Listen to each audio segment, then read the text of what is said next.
ہے جو انسان کے ذہنی سکون کے لیے، قلبی اطمینان کے لیے، دل کی ڈھارس کے لیے بہت ضروری ہے۔ کوئی ضروری ہے کہ جو ہم چاہ رہے ہوں وہ بالکل ٹھیک ہی ہو اور وہ ہمیں مل ہی جائے؟ یہ کوئی ضروری ہے؟ کبھی بھی اپنی زندگی میں اس طرح کی تڑپ نہ پیدا کریں، ورنہ آپ بے چین ہو جائیں گے۔ آپ کی زبان پر کئی شکوے آئیں گے، کئی شکایتیں آئیں گی، آپ بہت ساری جگہوں پہ نافرمانی والے جملے بول دیں گے معاذ اللہ۔ بس رب جو فیصلہ کرے اس پہ راضی رہنا سیکھیں۔ میں نے قرآن مجید کی آیت پڑھی ہے سورہ انبیاء میں سے، ذرا دیکھیے میرے رب کریم نے قانون کیا بیان کیا۔ فرما کل نفس ذائقۃ الموت، ہر جان نے موت کا ذائقہ چکھنا ہے۔ یہ پہلے یہ جملہ کہا اور اسی سے ملتا جلتا جملہ آخر میں کہا، اور درمیان میں کیا کہا؟ فرمایا کل نفس ذائقۃ الموت، ہر جان نے موت کا ذائقہ چکھنا ہے۔ وَنَبْلُوكُمْ بِالشَّرِّ وَالْخَيْرِ فِتْنَةً، فرمایا ہم تمہیں آزمائیں گے، بھلائی کے ذریعے بھی اور برائی کے ذریعے بھی ہم تمہیں آزمائیں گے۔ وَإِلَيْنَا تُرْجَعُونَ، اور تمہیں ہماری طرف ہی لوٹ کے آنا ہے۔ پہلے کہا ہر نفس نے موت کا ذائقہ چکھنا ہے، آخر میں فرمایا کہ تم ہماری طرف ہی لوٹ کے آؤ، اور بیچ میں کیا فرمایا؟ وَنَبْلُوكُمْ بِالشَّرِّ وَالْخَيْرِ فِتْنَةً، ہم تمہیں برائی کے ساتھ بھی آزمائیں گے، بھلائی کے ساتھ بھی آزمائیں گے، صحت دے کے بھی آزمائیں گے، بیماری دے کے بھی آزمائیں گے۔ نرا زوالی آزمائش نہیں ہوتا، عروج بھی آزمائش ہوتا ہے۔ نری بھوک کی آزمائش نہیں ہوتی، زیادہ پیسے بھی آزمائش ہوتے ہیں۔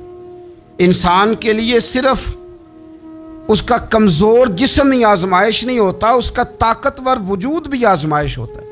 فرمایا ہم تمہیں آزمائیں گے، بس خیال رکھنا کہ وَإِلَيْنَا تُرْجَعُونَ، لوٹ کر تمہیں ہمارے پاس ہی آنا ہے۔ اور میرے نبی پاک صلی اللہ تعالیٰ علیہ وآلہ وسلم ارشاد فرماتے ہیں، رب جب کسی قوم سے محبت کرتا ہے تو انہیں آزمائش میں مبتلا کر دیتا ہے۔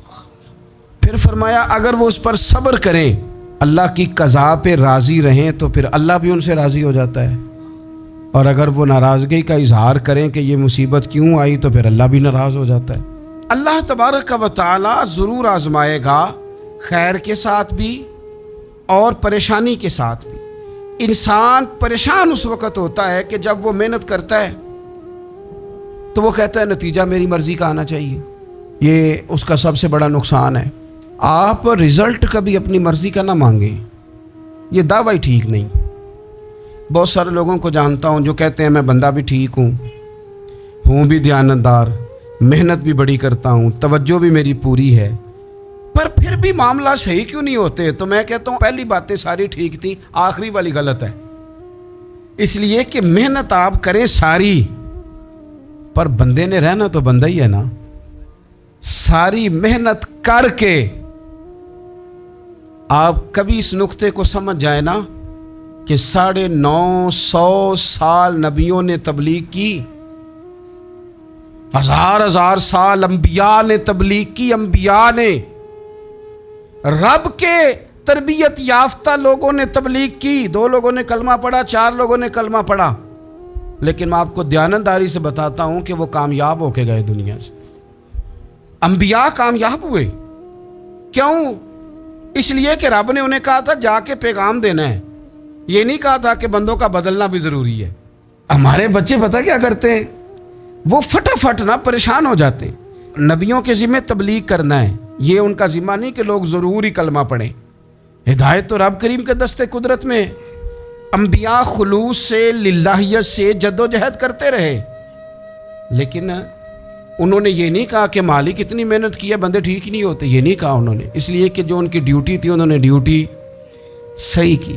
ہم نے اپنی ڈیوٹی کرنی ہے۔ پریشان اس وقت ہوتے ہیں جب نتیجہ اپنی مرضی کا مانگتے ہیں۔ نتیجہ نہ اپنی مرضی کا مانگے، رزلٹ نہ اپنی مرضی کا مانگے۔ اور جناب پیر صاحب میں فلانا وظیفہ بھی پڑھتا ہوں، فلانا وظیفہ بھی پڑھتا ہوں، فلانا وظیفہ بھی پڑھتا ہوں، دل نہیں صاف ہوتا، تو میں نے کہا یہ تو اللہ نہیں کر رہا ہے۔ آپ ڈیوٹی کریں، آپ کام کریں جو آپ کے ذمے لگایا گیا ہے، اس میں وہ قضا نہ کریں آپ، باقی اللہ تعالیٰ کرم نوازی فرمائے گا۔ دیکھیں ایک بادشاہ تھا،